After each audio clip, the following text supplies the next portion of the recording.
Assalamualaikum warahmatullahi wabarakatuh. Alhamdulillahi ala ihsanih wa syukru lahu ala taufiqihi wa amtinani.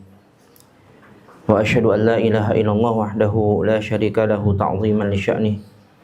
Wa asyhadu anna Muhammadan abduhu wa rasuluhu ad-da'i ila ridwanihi wa sallama tasliman katsira. Alhamdulillah, pada pagi hari ini kita di sini berkumpul dalam rangka thalabul ilm, dalam rangka melaksanakan kewajiban kita sebagai seorang muslim, yaitu menuntut ilmu. Jazakallahu khair. Saya menukilkan sebuah perkataan dari Syekh Sulaiman Ar-Ruhaili hafizahullah ta'ala. Ketika itu beliau menasihati kami pada hari Senin. Beliau mengatakan, kaifa yamallu talibul ilm wa huwa fi tariqin ilal jannah. Bagaimana seseorang bosan menuntut ilmu padahal dia sedang berada di jalan menuju surga Allah Subhanahu wa ta'ala. Jadi alhamdulillah kita diberikan keistiqomahan, bisa melangkahkan kaki menuju majelis ilmu, itu adalah nikmat, karena ini adalah jalan menuju surga Allah Subhanahu wa ta'ala. Kemudian tidak lupa salawat serta salam semoga tercurah kepada junjungan kita Nabi Muhammad sallallahu alaihi wasallam, para sahabat tabi'in, tabi'ut tabi'in, dan orang yang mengikuti jalannya hingga yaumil qiyamah. Akhwati rahimakunna, tauhid atau akidah dan pendidikan anak memiliki hubungan yang sangat erat, dan itu merupakan perkara yang harus kita tanamkan kepada diri kita terlebih dahulu sebelum anak-anak kita. Nabi Ibrahim alaihissalam berdoa, wajnubni wa baniya an na'budal asnam. Ya Allah, jauhkanlah aku dan anak turunku dari peribadahan kepada berhala. Nabi Ibrahim di sini meminta kepada Allah Subhanahu wa taala untuk dijaga dirinya, untuk biar bisa senantiasa istiqomah mentauhidkan Allah Subhanahu wa taala, dan beliau tidak lupa mendoakan anak-anaknya. Selain doa, kita usahakan menanamkan tauhid. Karena tauhid ini adalah tujuan diutusnya para rasul. Allah Subhanahu wa ta'ala berfirman, wa laqad ba'atsna fi kulli ummatin rasulan an i'budullaha wajtanibut taghut. Dan telah kami utus setiap umat rasul agar mereka menyembah Allah Subhanahu wa ta'ala dan meninggalkan taghut. Ini menunjukkan bahwasanya tauhid suatu yang sangat penting. Semua nabi, kalau kita lihat di dalam Al-Qur'an, ya, wa ila adin akhahum hudan faqala ya qaumi ibudullah, dan kepada kaum Ad, ya, dari mereka adalah Hud. Mereka atau Nabi Hud mengatakan, "U'budullah," sembahlah Allah. Nabi Saleh juga diutus kepada kaum Tsamud, faqala u'budullah, sembahlah Allah Subhanahu wa taala. Nabi Syuaib diutus dan beliau mengucapkan u'budullah, sembahlah Allah. Nabi Lut dan nabi-nabi yang lain semuanya pertama kali memerintahkan kepada kaumnya u'budullah, sembahlah Allah. Padahal mereka memiliki permasalahan yang berbeda-beda. Kaum Ad memiliki permasalahan karena mereka sombong, menyombongkan diri dengan kekuatan mereka. Dan kaum Syuaib, mereka bermasalah dalam masalah keadilan dalam timbangan. Tapi hal yang pertama diperintahkan adalah u'budullah, berkaitan dengan tauhid. Kemudian Ibnu Qayyim rahimahullah ta'ala menyebutkan, ini kita tahu ketika sang anak lahir, apa yang biasa dilakukan. Yang biasa dilakukan adalah kita mengadzani anak tersebut, walaupun ini ada perselisihan ya tentang kesahihan hadisnya. Akan tetapi Ibnu Qayyim rahimahullah ta'ala di dalam Tuhfatul Maulud, beliau menyebutkan, karena beliau berpandangan azan ketika anak lahir itu disyariatkan. Beliau mengatakan wa sirrut ta'dzini wallahu a'lam ay yakuna awwala ma yaqra'u sam'al insan kalimatuhul mutadamminah lil kibriya'i rabb wa 'azamatihi wasyahadah allati awwalu ma yudkhilu biha atau yadkhulu biha fil Islam. Dan rahasia wallahu a'lam kenapa hal yang pertama kali diperdengarkan di dalam pendengaran manusia, yaitu anak bayi, yaitu kalimat yang di dalam kalimat-kalimat tersebut terdapat pujian kepada Allah Subhanahu wa taala, tentang keagungan Allah Subhanahu wa taala. Ada syahadat yang di dalamnya, atau dengan syahadat tersebut seseorang masuk ke dalam Islam. Hal ini dikarenakan untuk menalkin di dalam telinga anak tersebut syiarul Islam. Kama yulakkinu kalimat at-tauhid inda khurujihi minha. Ya, sebagaimana juga ditalkinnya kalimat tauhid ketika seseorang itu dalam sakratul maut. Jadi agar yang didengar oleh anak tersebut adalah kalimatut tauhid. Maka ada beberapa hal yang menunjukkan pentingnya perkara tauhid ini. Yang pertama, bahwasanya kita menanamkan tauhid kepada anak kita, mengajarkan akidah kepada mereka sejak mereka itu masih belia, itu adalah manhaj, jalannya para nabi. Jadi ketika kita mengajarkan tauhid kepada anak kita, itulah jalan yang diajarkan oleh para nabi. Kita melihat di dalam Al-Quran, Allah Subhanahu wa ta'ala berfirman, ya bunayyar kab ma'ana wala takum ma'al kafirin. Nabi Nuh alaihi salam, beliau menyeru kepada anaknya, wahai anakku, ikutlah naik bersama kami dan janganlah termasuk orang-orang yang kafir. Nabi Ibrahim alaihi salam mewasiatkan kepada anaknya, wa wassa biha Ibrahimu banihi. Begitu pula Nabi Ya'qub, wa Ya'qubu ya bani ya innallaha astafa lakumuddin fala tamutunna illa wa antum muslimun. Nabi Ibrahim berwasiat kepada anaknya, begitu pula Nabi Ya'qub, wahai anakku, sesungguhnya Allah Subhanahu wa ta'ala telah mewasiatkan atau telah memilihkan untuk kalian agama, maka janganlah kalian meninggal kecuali dalam keadaan Islam.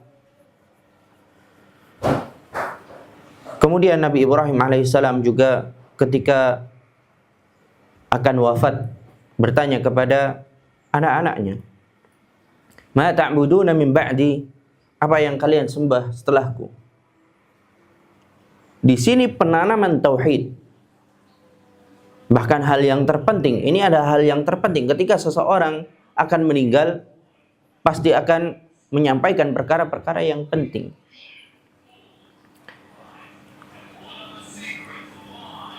Yang sering kita dengar juga Luqman Al-Hakim, beliau mewasiatkan kepada anaknya, ya bunayya la tusyrik billah inna syirka la zulmun azim. Wahai anakku, janganlah engkau menyekutukan Allah Subhanahu wa ta'ala, karena sesungguhnya kesyirikan itu adalah kezaliman yang sangat besar. Rasulullah sallallahu alaihi wasallam mengajarkan kepada Ibnu Abbas radhiyallahu anhu ketika Ibnu Abbas radhiyallahu anhu masih kecil. Rasulullah sallallahu alaihi wasallam bersabda, "Ya gulam, inni u'allimuka kalimat." Wahai anak, aku akan mengajarkan kepadamu beberapa patah kata. Ihfazillaha yahfadka. Jagalah Allah Subhanahu wa taala, maka niscaya Allah Subhanahu wa taala akan menjagamu. Ihfazillaha tajidhu tujahak. Jagalah Allah Subhanahu wa taala, engkau akan dapati Allah Subhanahu wa taala senantiasa ada di sisimu. Wa idza sa'alta fas'alillah. Dan jika engkau minta, maka mintalah kepada Allah Subhanahu wa taala. Wa idza ista'anta fasta'in billah. Dan jika engkau minta pertolongan, maka mintalah pertolongan kepada Allah Subhanahu wa taala. Dari sejak kecil Rasulullah sallallahu alaihi wasallam sudah menanamkan hal ini, yaitu menanamkan senantiasa menjaga Allah Subhanahu wa taala dengan melakukan perintahnya, menjauhi larangannya. Kemudian perkara yang berikutnya, ketika seseorang taat kepada Allah Subhanahu wa taala, Allah Subhanahu wa taala akan senantiasa berada di sisinya. Kemudian ketika minta, mintalah kepada Allah. Maka Rasulullah sallallahu alaihi wasallam bersabda, ya, salillah walau ala syiraqin na'l. Mintalah kepada Allah Subhanahu wa taala walaupun hanya tali sandal. Kita tahu tali sandal itu terbuat dari perkara yang remeh. Dalam perkara yang remeh pun kita diminta atau diperintahkan oleh Rasulullah sallallahu alaihi wasallam untuk minta kepada Allah Subhanahu wa taala. Ini kita tanamkan kepada anak sejak kecil. Ya. Minta kepada Allah Subhanahu wa taala. Ya tentunya apalagi kita yang sudah besar, yang sudah bisa berpikir, tentunya ketika meminta sesuatu mintalah kepada Allah Subhanahu wa taala. Minta pertolongan, mintalah kepada Allah Subhanahu wa taala. Bahkan di antara ulama, ya, ketika ada seseorang yang minta tolong kepada orang lain, itu supaya meniatkan, ya, dia tidak minta pertolongan kepada orang tersebut, tapi niatkan saya memberikan kesempatan kepada orang lain untuk beramal dengan menolongku. Sampai ada yang menyatakan seperti itu. Agar hati kita bergantung kepada Allah Subhanahu wa taala. Begitu pula kita harus ajarkan kepada anak kita. Selain ini jalannya para nabi, ini juga yang diajarkan oleh Rasulullah sallallahu alaihi wasallam. Kemudian bahwasanya mengajarkan tauhid ini adalah ilmu yang terpenting, pondasi bagi semua ilmu, sehingga sudah seharusnya anak dibekali dengan akidah sejak kecil. Nanti kita akan bahas bagaimana caranya, ya, menanamkan akidah kepada anak-anak. Dan kita tekankan lagi kenapa perlu sekali mengajarkan tauhid, karena banyak sekali orang tua yang lupa akan hal ini. Lupa mengajarkan kepada anak-anak mereka perkara-perkara agama. Terlebih lagi perkara akidah. Mungkin di antara sebagian kaum muslimin masih mengajarkan kepada anaknya membaca Al-Quran, mengajarkan sholat, mengajarkan hal-hal yang lain. Walaupun banyak yang lupa, banyak yang tidak mengajarkan hal tersebut. Apalagi dalam perkara akidah ataupun tauhid, sangat banyak sekali yang melupakannya.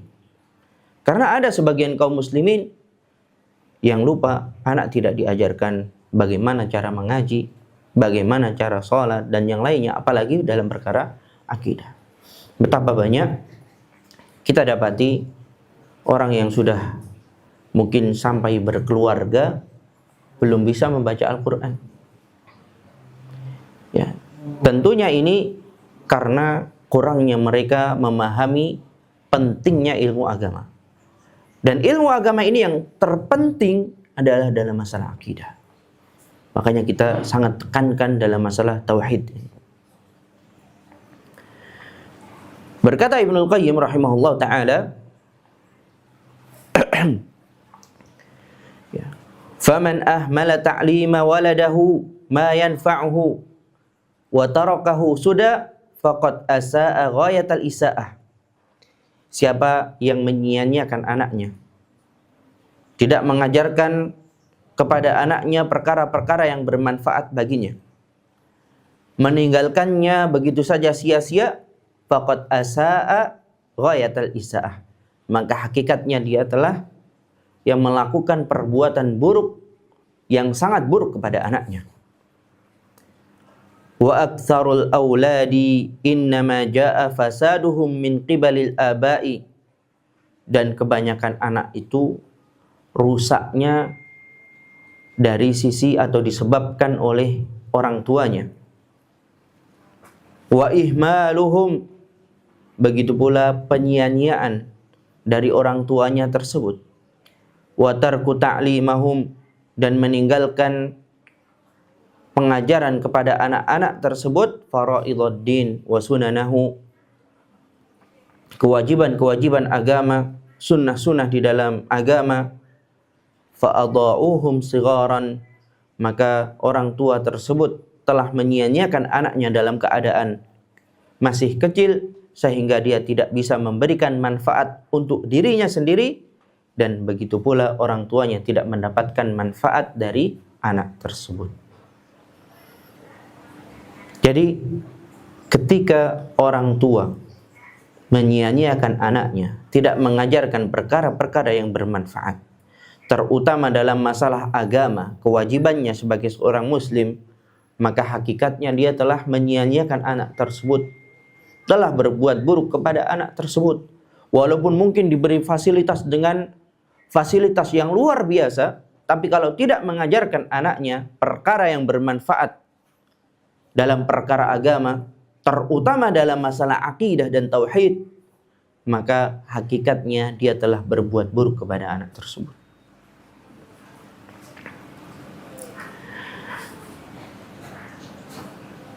Ketika seseorang anak sejak kecil sudah ditanamkan akidah, maka itu akan menjadi sebab anak tersebut selamat dari penyimpangan-penyimpangan yang ada. Bisa kita katakan ini sebagai bentuk mana'ah al-fikriyah, sebagai bentuk proteksi benteng untuk pikiran dia. Ketika rumah bisa membangun benteng untuk anak tersebut dalam pemahaman dia berkaitan dengan akidah, maka akan banyak permasalahan di luar sana bisa dia tolak. Dia bisa menyaringnya, baik itu dalam masalah syubhat, kerancuan, atau kadang mengekor secara buta. Karena dia sudah memiliki akidah yang kuat, dia memiliki pondasi yang kuat, dia bisa memilih, oh ini sesuai dengan akidah yang saya pelajari, oh ini sesuai dengan Islam, oh ini tidak sesuai. Maka sangat penting sekali, apalagi ya kita tahu di zaman seperti ini, ketika zaman dipenuhi dengan wasailul i'lam, sosial media, yang kita sangat paham kalau sosial media tidak bisa dibendung. Ya tugas kita memberikan kepada anak kita bekal. Kalau dosen tarbawiyah menyebutkan dengan saringan, ya.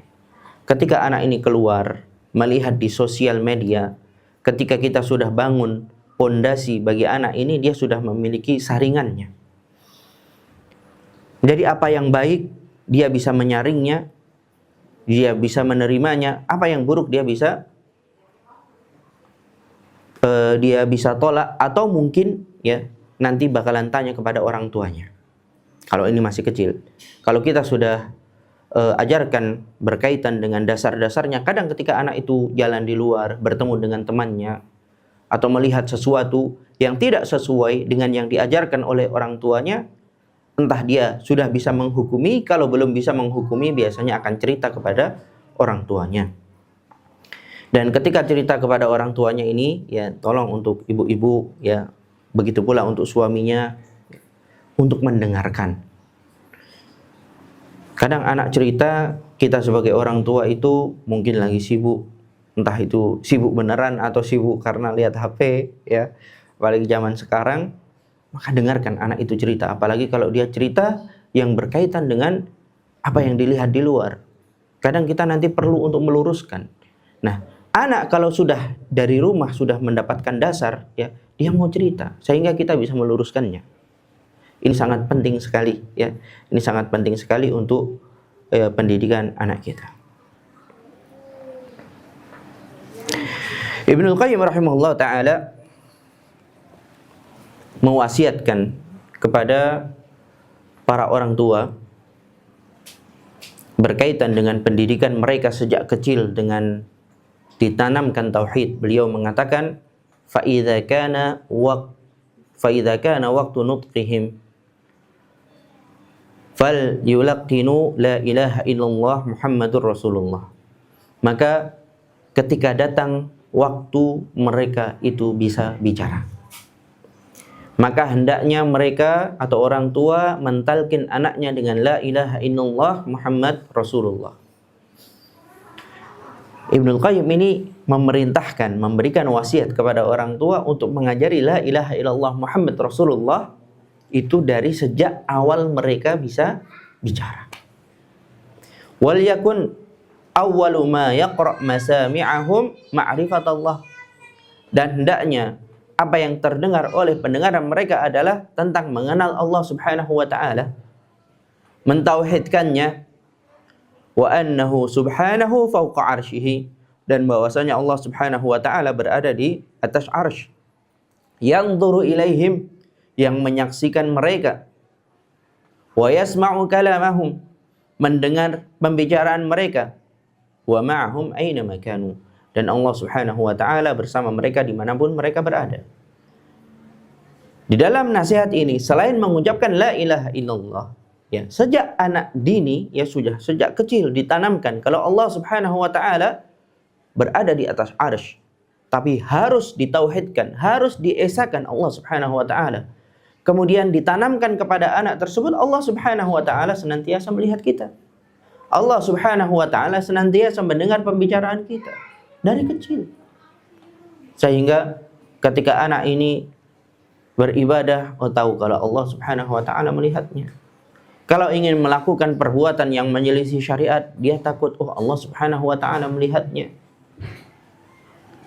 Nah, kemudian Syekh Muhammad bin Abdul Wahhab rahimahullah ta'ala dalam risalahnya, dalam sebuah karangan beliau, dalam Ta'limis Sibyan At-Tauhid, pengajaran kepada anak-anak berkaitan dengan tauhid, dalam muqaddimahnya beliau mengatakan ini adalah tulisan yang sangat bermanfaat, yang wajib bagi manusia untuk mengajarkan kepada anak-anak sebelum mereka mengajarkan Al-Quran. Hatta yasira insanan kamilan ala fitratil Islam, sehingga manusia atau sehingga anak tersebut menjadi seseorang yang sempurna di atas fitrah, yaitu keislaman. Jadi sebelum mengajarkan Al-Quran, hal yang pertama ditanamkan kepada anak tersebut adalah tentang tauhid, tentang mengisahkan kepada Allah Subhanahu wa taala, tentang la ilaha illallah. Ini sangat penting dan mungkin dari beberapa orang tua ya melupakan hal ini. Jadi sebelum anak itu diajarin bata ya, sudah ditanamkan akidah sejak dini. Bahkan Ibnul Qayyim menyebutkan sejak anak tersebut mulai bisa bicara, sudah diajarkan berkaitan dengan kalimatut tauhid, tentang syahadat. Kemudian ditanamkan kalau Allah Subhanahu wa taala menyaksikan mereka. Ini penting sekali agar anak tersebut ya muraqabah, merasa diawasi oleh Allah Subhanahu wa taala. Dan bahwasanya ya mengajarkan akidah yang benar sejak kecil itu adalah hal yang paling utama dan paling mudah untuk diterima oleh mereka. Kenapa? Karena itu sesuai dengan fitrah. Manusia ya diciptakan di atas fitrah. Dan fitrah manusia adalah mentauhidkan Allah Subhanahu wa taala. Sebagaimana dalam hadis ya, kullu mauludin yuladu 'alal fitrah. Setiap anak itu diciptakan di atas fitrah. Maka yang merubahnya siapa? Fa abwahu. Maka orang tuanya lah yang menjadikan dia Nasrani, yang menjadikan dia Yahudi, yang menjadikan dia orang Majusi. Nah, kita kaum muslimin sudah seharusnya menjaga anak tersebut di atas fitrahnya. Sehingga lebih mudah karena dia memang berjalan sesuai dengan yang diciptakan. Ketika kita mengajarkan anak tersebut berkaitan dengan tauhid, maka itu adalah hal yang paling mudah karena memang diciptakan di atas fitrah. Berbeda ketika dipindah dari fitrah kepada yang lainnya.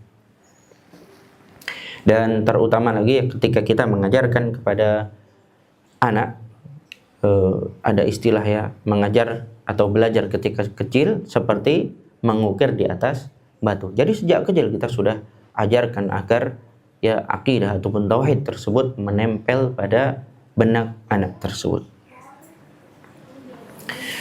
Dan selain itu ya, ketika anak ini nanti dewasa dan dididik dengan tauhid, maka dia akan selamat dari fitnah, dari penyelewengan dalam hidupnya.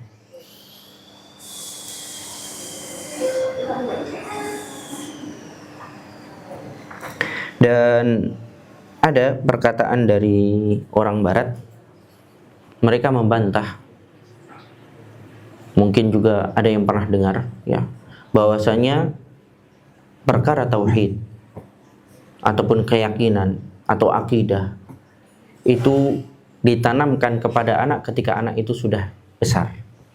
Karena kalau masih kecil itu susah untuk diterima. Ini adalah perkataan Rousseau ya. Sehingga dengan pemahaman mereka ini, anak-anak itu tidak diajarkan tentang akidah. Nah, kita sebagai kaum muslimin berbeda. Kita memang sebagai kaum muslimin mengajarkannya sejak dini.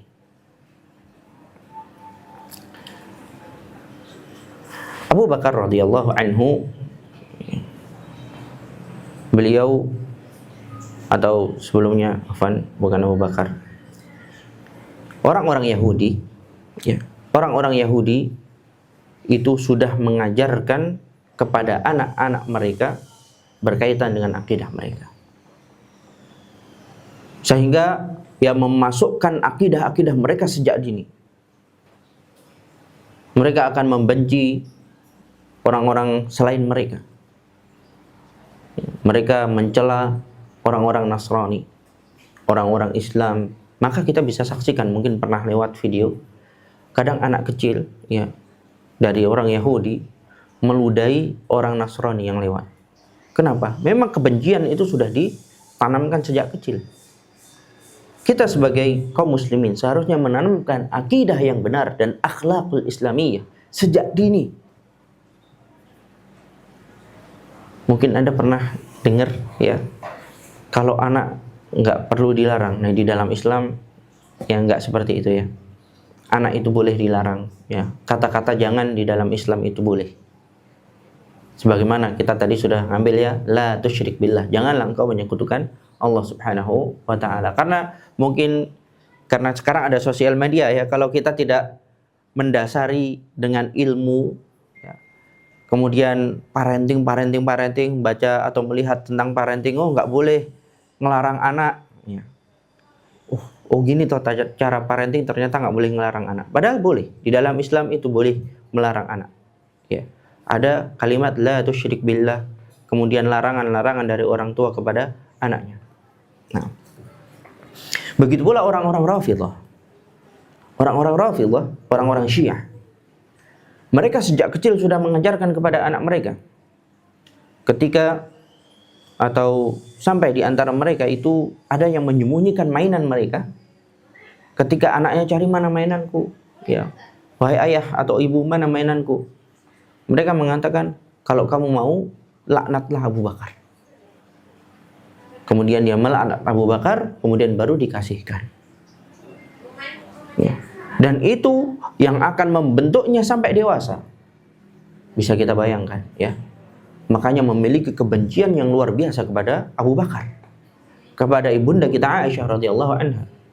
Nah, kita harus menanamkan akidah dan tauhid kepada anak kita, sehingga anak kita memiliki akidah dan tauhid yang kuat sejak dini, sehingga ketika dewasa sudah benar-benar menancap kokoh kepada di dalam hati anak tersebut. Dan ketika anak tersebut sudah memiliki dasar akidah yang kuat, maka ya akhlak-akhlak yang lainnya akan mengikutinya. Karena ya ketika sudah tertanam akidah, dia memiliki sifat muraqabah, memiliki sifat khasyah, ya, merasa diawasi Allah, takut. Nanti akan sifat-sifat yang berikutnya akan mengikuti, seperti anak itu akan amanah, anak itu akan menjaga sholatnya, anak itu akan berbagai hal akhlak-akhlak mudah untuk kita tanamkan kepada anak kita. Coba kenapa ada orang khianat, orang mencuri?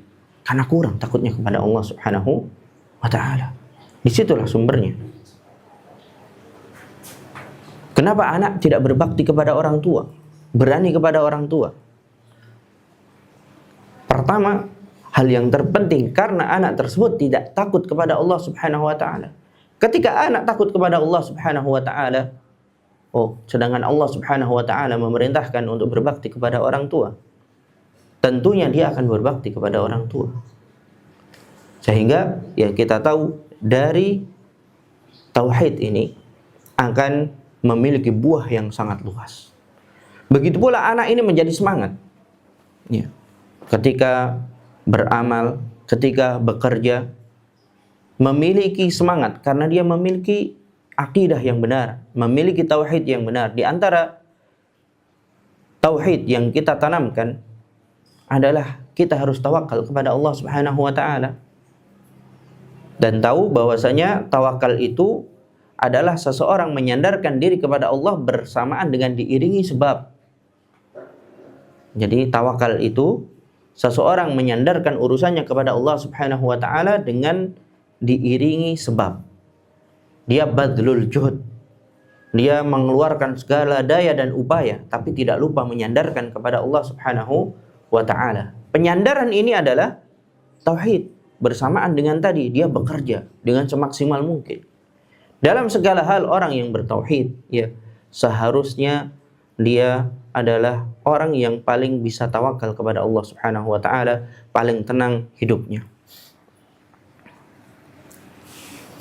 Karena dengan tauhid ini mendapatkan ketenangan ketika seseorang tertimpa musibah. Dia bisa bersyukur ketika mendapatkan kenikmatan. Contoh, ya, hadis Rasulullah sallallahu alaihi wasallam tadi yang sudah kita bacakan, wa'lam, lanjutannya, ya, ketika Rasulullah mewasiatkan kepada Abdullah ibnu Abbas, idza sa'alta fas'alillah wa idza ista'anta fasta'in billah, dan ketika engkau minta tolong, mintalah tolong kepada Allah. Kemudian wa'lam annal ummah, ketahuilah bahwasanya jika suatu umat law ijtama'u ala ayyan fa'u, mereka berkumpul untuk memberikan kemanfaatan untukmu, lam yanfa'uka illa bi syai'in qad katabahu Allahu lak. Mereka tidak mampu untuk memberikan kemanfaatan kecuali dengan sesuatu yang memang sudah Allah Subhanahu wa ta'ala tetapkan untukmu. Sebaliknya, kalau mereka berkumpul untuk memberikan madarat kepadamu, lam yadurru, mereka tidak mampu memberikan madarat walaupun itu sedikit, kecuali dengan sesuatu yang telah Allah Subhanahu wa ta'ala tetapkan. Karena pena sudah diangkat dan catatan lembaran tersebut sudah kering. Sehingga dari sini, yang seorang yang bertauhid akan tenang hidupnya. Sehingga ketika seseorang menanamkan tauhid kepada anaknya, dia telah memberikan kepadanya bekal, bukan hanya akhirat saja, tapi bahkan bekal mengarungi dunia nanti ketika dewasa. Tentunya ketika seorang hidup akan mendapatkan berbagai macam ujian, tapi dengan dia memiliki tauhid yang bagus, maka dia akan mudah untuk mengarungi kehidupan tersebut. Kemudian yang berikutnya adalah bagaimana cara menanamkan tauhid tersebut. Di antaranya ya, caranya adalah kita menanamkan kepada anak tersebut berkaitan dengan pahala. Ketika seseorang melakukan ketaatan, maka Allah Subhanahu wa taala akan membalas dengan pahala. Ketika seseorang melakukan dosa, maka Allah Subhanahu wa taala akan memberikan dosa. Dan kita ingatkan dengan hal itu, kita ingatkan, tanamkan kepada anak bahwasanya Allah Subhanahu wa taala itu melihatnya, mendengarnya. Allah Subhanahu wa taala sama sekali tidak tersembunyi darinya sesuatu apapun. Mau kita sembunyi dimanapun, mau kita sendirian dimanapun, karena Allah Subhanahu wa taala Maha mendengar, Maha melihat, Maha mengetahui. Ketika kita berbuat baik, maka Allah Subhanahu wa taala akan ganjar dengan kebaikan. Ketika kita berbuat buruk, ya, maka Allah Subhanahu wa taala akan ganjar dengan keburukan. Dan kadang kita juga mengingatkan berkaitan dengan dalil-dalil dari Al-Qur'an kalau ada. Kalau tidak, ya dengan hati ke hati, ya kita tanamkan perkara tadi. Misalnya dari ayat innahu huwas samiul basir, sesungguhnya dia Maha mendengar lagi Maha melihat. Saya ingat sekali dulu waktu ujian, ya, waktu ujian di pesantren itu kadang pengawasnya keluar, tapi di papan tulis itu ditulis innallaha samiun basir. Ya gimana mau nyontek, mau apa, gak berani ya. Di depannya ada tulisan sesungguhnya Allah melihat, Sami Maha mendengar, Maha melihat. Gimana kita mau nyontek? Aduh, mau nyontek juga gak mungkin ya. Diingatkan di hadapannya bahwasanya Allah Maha melihat lagi Maha mendengar. Nah, itu kita tanamkan kepada anak kita. Sehingga mau sembunyi anak kita, mau gak ada kita, ya terngiang, oh ya Allah Maha melihat ya. Sehingga sudah tertanam dari, ya, di dalam hatinya sejak kecil. Nah, kemudian juga kadang hal jazaul ihsani ilal ihsan, ya, apakah balasan kebaikan kecuali kebaikan? Allah Subhanahu wa taala akan mengganjar kebaikan dengan kebaikan. Kemudian kadang juga innallaha syadidul iqab, bahwasanya Allah Subhanahu wa taala perih azabnya. Kita tanamkan kepada anak kita. Dan ada catatan di sini yang kadang, ya, ada sebuah kesalahan dalam pendidikan berkaitan dengan menakuti anak-anak. Kadang orang tua itu nakuti anak-anak dengan sesuatu, entah itu kata, entah itu apalah, ya, kalau di kampung kadang dengan genderuwo, ya, entah itu dengan sesuatu yang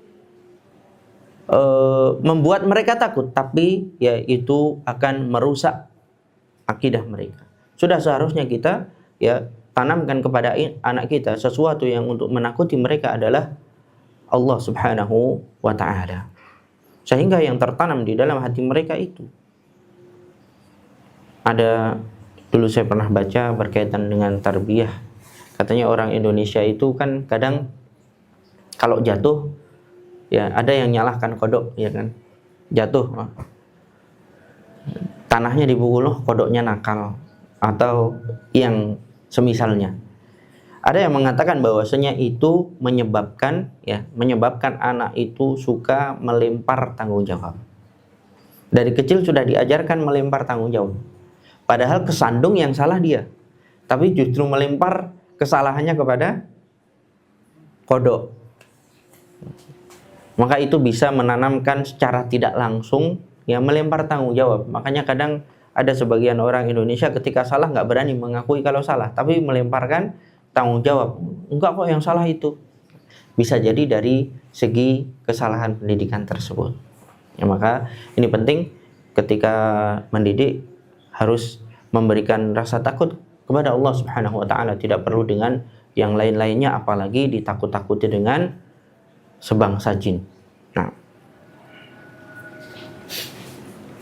Kemudian yang harus kita tanamkan kepada anak kita, selain tadi menanamkan tentang pahala, tentang dosa, kita tanamkan kepada anak kita pengagungan kepada Allah Subhanahu wa ta'ala. Bahwasanya tidak ada yang berhak diibadahi kecuali Allah Subhanahu wa ta'ala.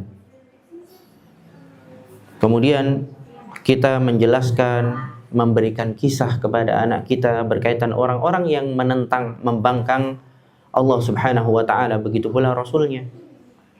Makanya ini juga sebagai media bagi orang tua untuk bercerita kepada anak, ya, untuk berkomunikasi kepada anak. Karena ya kita sadar semakin kesini sebagai orang tua kadang kita kurang, ya, kurang dalam berinteraksi kepada anak. Apalagi mungkin yang kerja dari pagi sampai sore, kadang sampai malam, pulang-pulang anaknya sudah tidur, besok berangkat, ya, anaknya sudah masih tidur, kurang interaksi. Nah, di sini sebenarnya dengan interaksi ini kita bisa bercerita, ya, tentang para nabi, tentang orang-orang yang menyelisihi perintah Allah Subhanahu wa ta'ala, ya. Kemudian juga kadang kita melihat ada orang-orang yang menyeru kepada selain Allah Subhanahu wa ta'ala. Mungkin ada kisah yang seseorang melewati sebuah tempat yang ada hewan besar itu, ya, ada hadisnya, dilempar dengan nama yang diajarkan atau dengan sihir tidak mati, kemudian dilempar dengan nama Allah mati. Dari situ kita bisa memasukkan akidah kepada anak-anak. Banyak sekali kisah-kisah baik di dalam Al-Quran, di dalam Sunnah yang bisa kita masukkan kepada atau kita kisahkan kepada anak-anak, dan dari situ kita bisa menyelipkan berkaitan dengan pengagungan kepada Allah Subhanahu wa ta'ala. Berkaitan dengan sihir, ya, bahwasanya sihir itu sesat, dan kisah-kisah berkaitan dengan sihir, ya, banyak. Dajjal, kita masukkan, kita kisahkan kepada anak kita agar anak kita memiliki dasar akidah berkaitan dengan hal tersebut. Contohnya misalnya Rasulullah SAW bersabda berkaitan dengan sihir, ya, man atasahiran aw arrafan lam tuqbal lahu salatun arba'ina yawm. Siapa yang mendatangi sihir, penyihir, atau orang yang mengaku ngerti tentang ilmu gaib, tidak diterima sholatnya selama 40 hari. Itu kalau tidak membenarkan. Kalau meyakini kebenarannya, dalam hadis yang lain dari sebagian istri Rasulullah, ya, faqad kafara bima unzila ala Muhammad, maka dia telah kufur dengan apa yang diturunkan kepada Nabi Muhammad. Ya, ini penting sekali. Kemudian, ya, contoh lagi mendidik anak kita dalam permasalahan tauhid adalah menjelaskan kepada anak kita bahwasanya semua selain Allah Subhanahu wa ta'ala membutuhkan rahmat dari Allah Subhanahu wa ta'ala. Dengan ketika kita melihat adanya fenomena atau kadang kita melihat bulan, pemandangan, kita bisa masukkan dari situ pendidikan berkaitan dengan tauhid. Ya, tentang perubahan bulan, apalagi ada gerhana atau mungkin sedang ada angin yang besar, ya, kita bisa masukkan berkaitan dengan akidah, berkaitan dengan tauhid, menunjukkan kalau yang mengatur alam semesta ini adalah Allah Subhanahu wa ta'ala.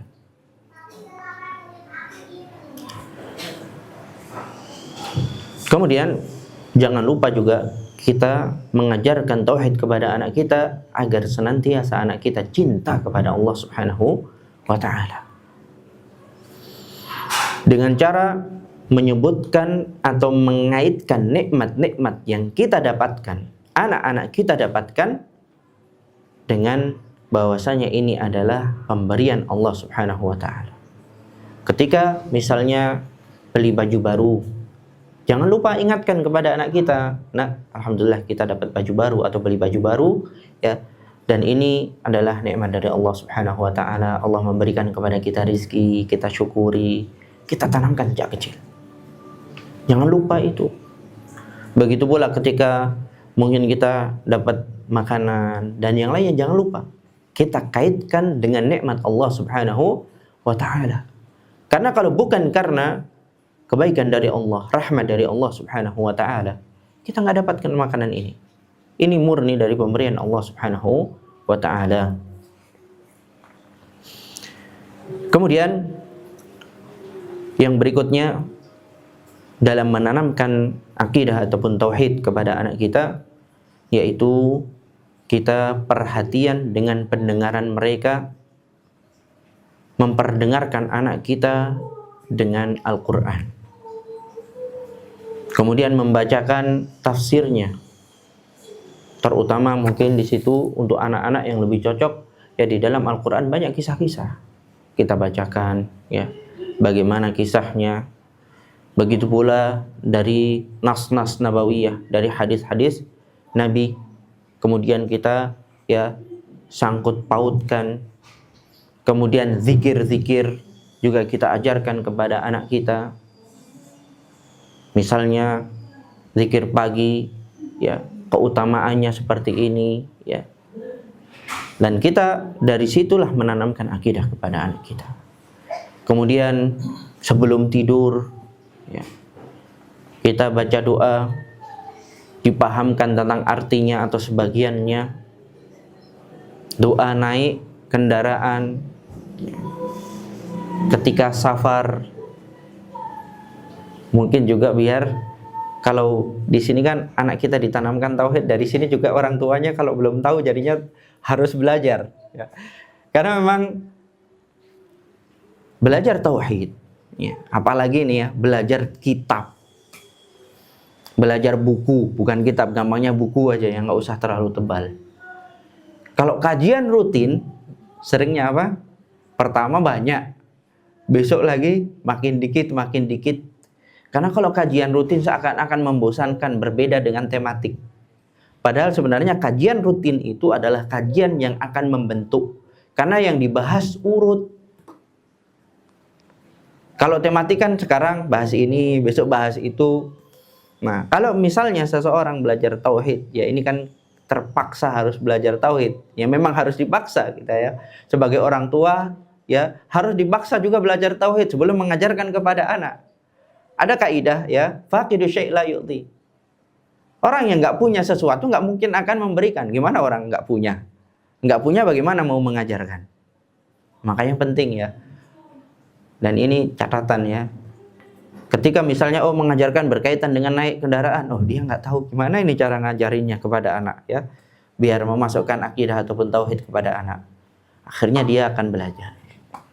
Nah, orang tua juga di sini dituntut untuk belajar, ya apalagi masalah akidah. Ya mungkin sebagai kita orang tua ya belajar paling nggak tuh rukun Islam, belajar apa itu makna syahadatain, makna sholat, ya sholat itu berapa rukunnya, syaratnya, wajibnya, ya. Kemudian nanti zakat, puasa, pelajari. Kemudian nanti rukun iman ada 6. Bagaimana sih batas minimal keimanan kepada Allah, apa saja yang harus diimani, ya malaikatnya, rasulnya. Rukun iman yang 6 itu harus paling enggak sudah pernah belajar, biar tahu gini cara mengimaninya yang benar, ya. Kalau enggak, ya tadi, kita gimana mau menanamkan akidah tauhid kepada anak kita kalau kita enggak punya, ya. Maka ini catatan yang terakhir, ya selain kita mendidik anak kita dengan tauhid, jangan lupa orang tuanya juga harus membekali diri dengan tauhid. Kita akan bacakan contoh bagaimana Rasulullah SAW mendidik beberapa sahabat berkaitan dengan tauhid. Yang pertama adalah hadis Abdullah bin Abbas radhiyallahu anhuma, kana Nabi sallallahu alaihi wasallam yu'awwidzul Hasan wal Husain.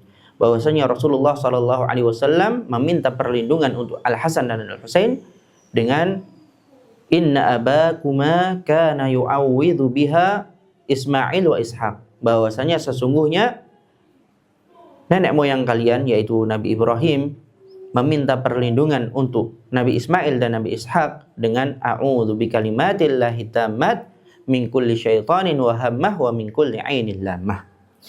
Jadi Nabi Ibrahim berdoa dengan ini, a'udzu bikalimatillahi tammat. Aku minta perlindungan kepada Allah dengan kalimat-kalimatnya yang sempurna, min kulli syaitanin wa hammah, dari segala syaitan, wa hammah, ya, yang diinginkan atau keburukannya, min kulli ainil lamah, dan dari mata atau ain, dari penyakit ain, ya. Dan ini dibaca oleh Rasulullah SAW mendoakan untuk Al Hasan dan Al Husain. Dan ini seharusnya orang tua, ya, berdoa untuk anaknya agar dilindungi dari syaitan dan dari ain. Ini doanya, ya. Mungkin sudah pernah dapat, ya. A'udzu bikalimatillahi tammah min kulli syaitanin wa hammah wa min kulli ainil lamah. Dari mana segi pendidikan tauhid? Yaitu di sini meminta perlindungan kepada Allah Subhanahu wa ta'ala dari syaitan. Begitu bala tentara keburukannya, minta perlindungan kepada Allah Subhanahu wa ta'ala. Wa ainil lamah, dari ain, dari penyakit ain. Karena dalam masalah ain ini sebelumnya orang nggak ngerti tentang ain, biasa saja. Setelah ngerti ain, ada orang yang berlebihan. Berlebihan gimana? Wah, anaknya mau keluar, takut nanti anaknya kena ain. Anaknya mau gini, takut kena ain. Maka dia terlalu berlebihan. Padahal berkaitan dengan ain ini, ya, kita beriman kalau ain itu benar adanya. Akan tetapi jangan lupa kita berdoa, kemudian setelah berdoa kita usah tawakal. Ya, tawakal sudah. Kita doa misalnya dengan doa ini, anaknya mau keluar ketemu orang, ya udah nggak apa-apa. Tawakal saja kepada Allah Subhanahu wa ta'ala. Karena ada orang yang berlebihan. Jadi tadi mau keluar nggak boleh, ini nggak boleh, takut kena ain. Nah, maka justru disinilah kurang dalam masalah tauhidnya. Karena harusnya dia menyandarkan kepada Allah Subhanahu wa ta'ala. Kemudian dari hadis Abu Hurairah, Al Hasan ibni Ali radhiyallahu anhuma pernah mengambil tamrah, mengambil kurma di jalan, atau tamrah min tamris sadaqah, afwan, ya. Jadi beliau mengambil kurma dari harta sedekah. Ketika itu ada Rasulullah sallallahu alaihi wasallam, maka Rasulullah sallallahu alaihi wasallam memerintahkan untuk memuntahkannya. Qala ama sya'arta anna la na'kulus sadaqah. Tidakkah engkau merasa bahwasanya kita, ya, ini dilarang untuk makan sedekah? Kita tahu bahwasanya Rasulullah atau Bani Hashim secara umum itu haram untuk memakan harta sedekah. Nah, ini diajarkan, ya, kepada Al Hasan untuk senantiasa bertakwa kepada Allah Subhanahu wa ta'ala dan taat akan larangan Allah Subhanahu wa ta'ala. Kalau kita ini nggak makan sedekah. Nah, kemudian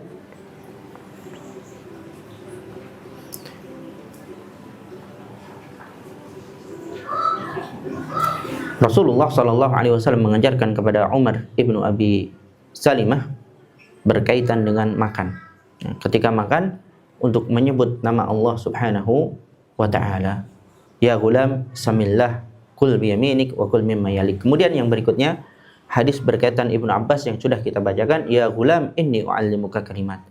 Wahai gulam, gulam itu masih belia, ya, remaja, di atas, di bawah 15 atau 14 tahun, di atas 7 tahun.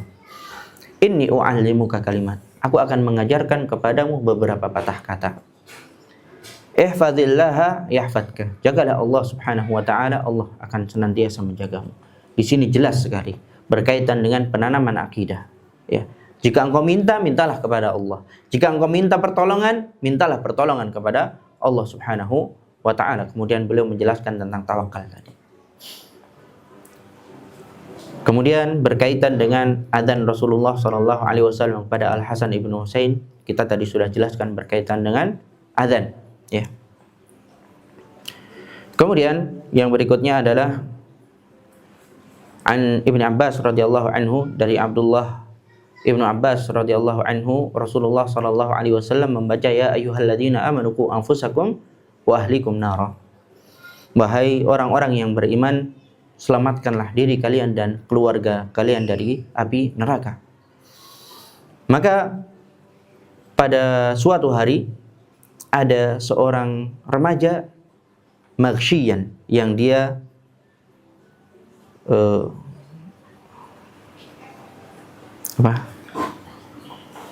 sebentar, terkapar, nggak sadar tuh apa namanya, pingsan, ya.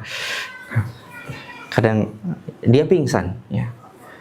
Maaf ya, kadang bahasa Arabnya ini pas translate tuh masih kadang ngeblank. Jadi seorang pemuda ini dia pingsan, maka Rasulullah Shallallahu Alaihi Wasallam meletakkan tangannya di dalam hatinya. Kemudian Rasulullah Shallallahu Alaihi Wasallam bersabda, ya fata, wahai pemuda, qul la ilaha illallah, katakanlah la ilaha illallah.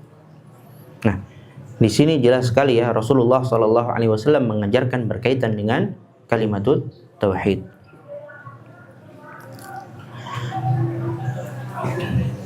Dan banyak sekali berkaitan dengan contoh-contoh ya, yang berkaitan dengan sejak kecil itu sudah diajarkan berkaitan dengan kalimatut tauhid. Di antaranya Aisyah radhiyallahu anha ya mengatakan bahwasanya Rasulullah sallallahu alaihi wasallam bersabda, "Man rabba saghiran hatta yaqula la ilaha illallah lam yuhasibullah."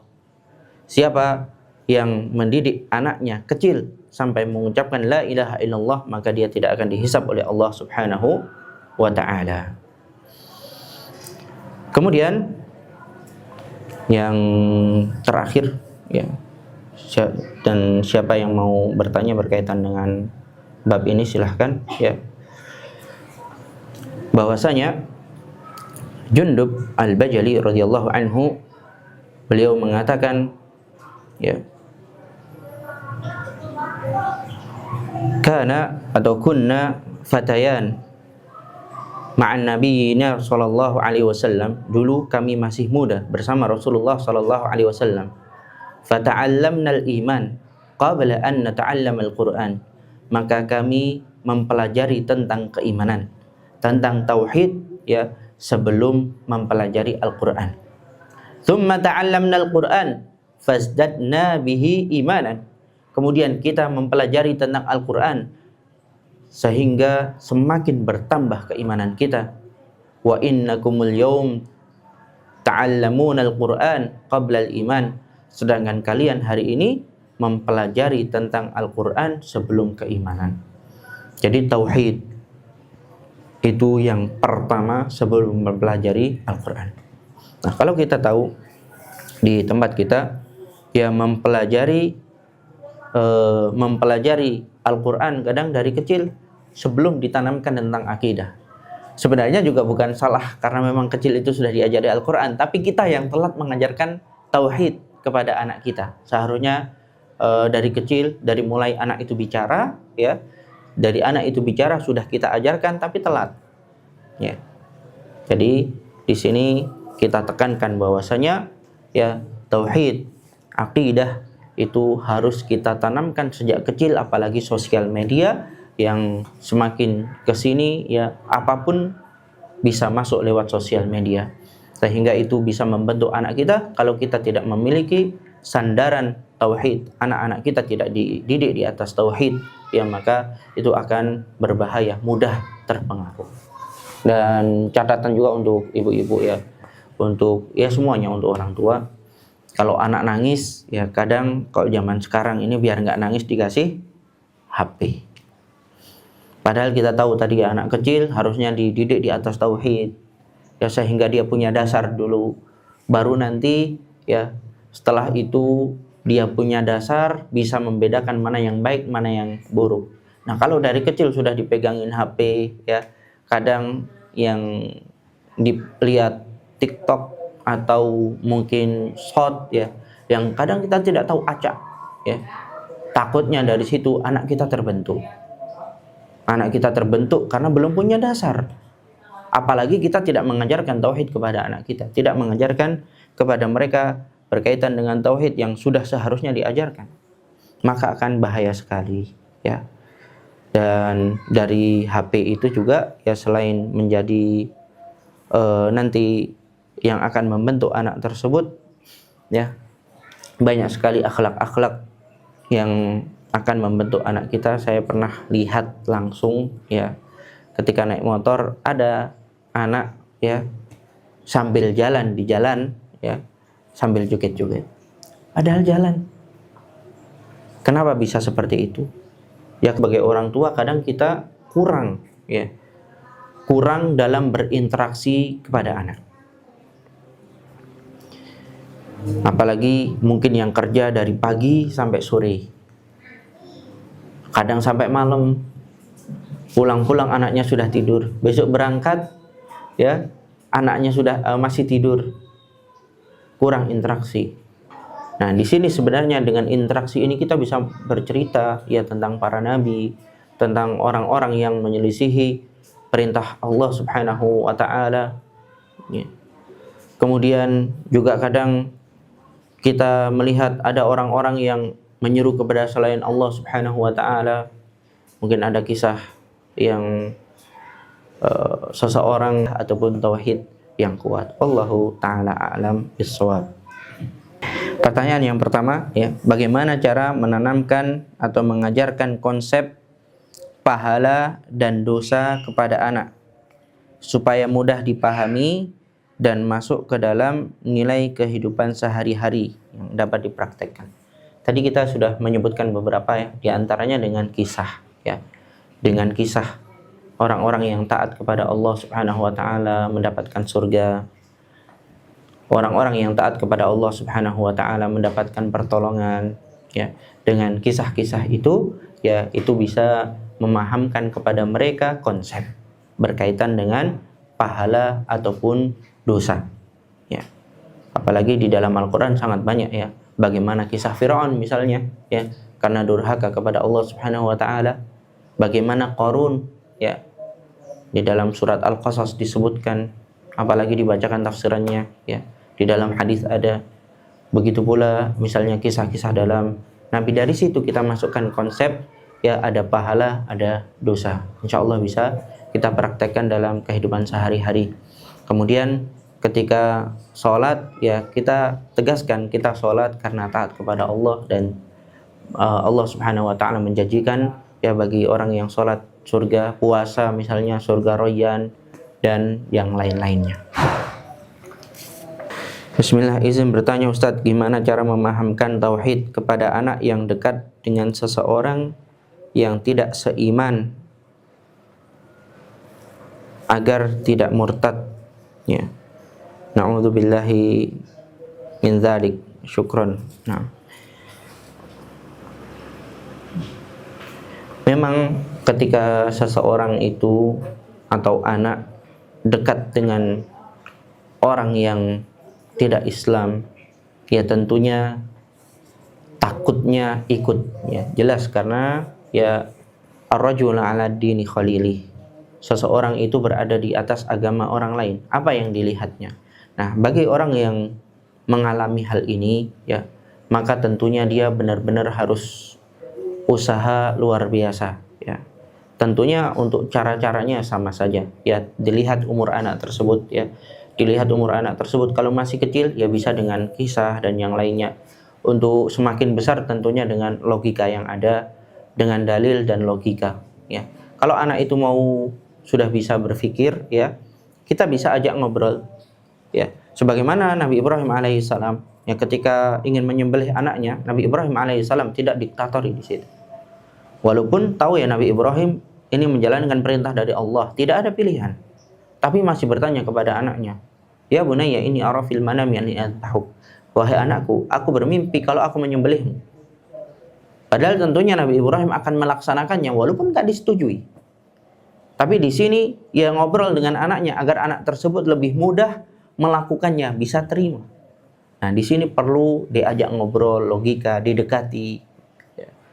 Dan ini penting sekali bagi orang tua untuk ngobrol, apalagi anak tersebut sudah mulai mumayyiz ya, sudah sering diajak ngobrol dan diajak ikut pertimbangan ya.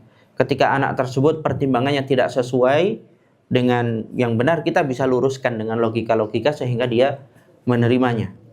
Ya. Ini penting sekali ngobrol dengan anak, apalagi berkaitan dengan sesuatu yang akan menyangkut hidupnya. Dan jangan lupa tadi untuk yang kondisi ini juga selalu berdoa minta kepada Allah Subhanahu wa ta'ala untuk diberikan hidayah, untuk senantiasa diberikan keistiqomahan. Kemudian yang berikutnya, suami istri pisah ranjang atau pisah rumah, ya. Dan dalam proses perceraian, dan dalam proses ini suami tetap memberikan nafkah dengan dia berkata, ini untuk anak saja, jangan sampai kamu memakannya. Ini bagaimana hukumnya? Ya, sedang keadaan istri dalam perekonomian tidak mampu, apakah boleh istri untuk memakan dari uang itu? Nah, ini prosesnya dia sudah ditalak atau belum? Ya, kemudian apakah dia dalam masa iddah atau tidak? Ini berbeda ya tentunya. Ketika dalam masa proses persidangan, tapi apakah suami sudah mengucapkan talak atau belum? Kalau suami sudah mengucapkan talak, walaupun dalam proses persidangan belum diketok palu, secara syariat dia sudah diceraikan. Jadi sudah sah cerainya. Kemudian ya, cerai ini adalah talak keberapa? Ya. Selama masih masa iddah, maka hakikatnya dia masih, kalau masih cerai pertama dan kedua, maka itu masih tanggungan suaminya. Ya. Maka kalau masih tanggungan suaminya, dia masih mendapatkan nafkah. Ya, walaupun dibilang ini untuk anaknya saja. Karena memang itu kewajiban sebagai suaminya untuk memberikan nafkah kepada istrinya. Ya. Kemudian gimana kalau ya sudah lepas dari itu, ya sudah cerai, sudah lepas dari masa iddah, ya apakah boleh mengambil dari anaknya? Wallahu a'lam. Ya, coba tanya yang lainnya. Mungkin ini yang kita bahas pada siang hari ini atau pagi hari ini. Ya, semoga ya bermanfaat untuk saya pribadi, ya, kemudian untuk semua pendengar di sini. Yang tentunya saya tekankan di sini berkaitan dengan akidah tadi, berkaitan dengan tauhid. Kita untuk senantiasa mendidik anak kita dengan tauhid, agar tauhid tersebut benar-benar tertanam kepada anak kita. Tentunya sesuaikan dengan umurnya, ya, sesuaikan dengan umurnya.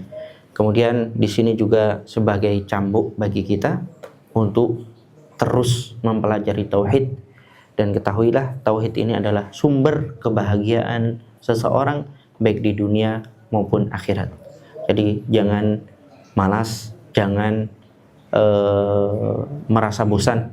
Karena kadang orang ketika belajar tauhid seringnya pada bosan. Kayaknya itu aja yang dibahas. Padahal memang itulah yang harus dibahas. Karena kita perlu istiqomah. Sebenarnya pembahasan tauhid itu banyak sekali yang belum terpegang oleh thalabul ilm, apalagi kita yang awam, ya. Wallahu ta'ala alam bisawab. Subhanakallahumma bihamdika asyhadu an la ilaha illa anta astaghfiruka wa atubu ilaik. Wassalamualaikum warahmatullahi wabarakatuh. Waalaikumsalam.